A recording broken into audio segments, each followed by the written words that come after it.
Lima Truckers, this is Mark, Sales and Marketing here at Lima Trucks Philippines. So today we have new arrival unit.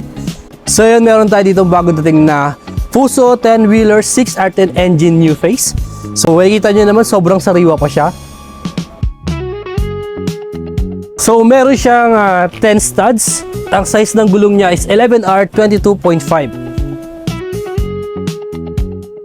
Sobrang sariwa pa ng wing band body niya. And yung mga side grills natin, aluminum. Ito naman yung kanyang chassis. Sobrang sariwa.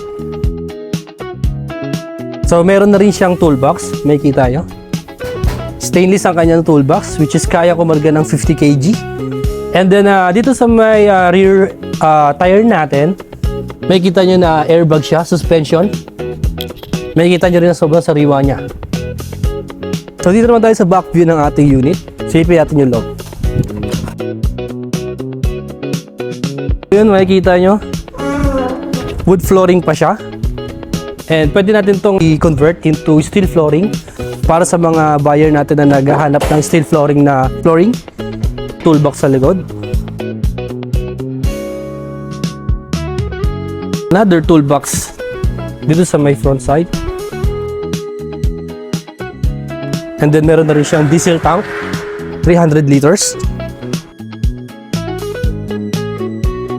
Meron siyang AdBlue, pero pwede natin siyang patanggalin, pwede natin siyang i-remap.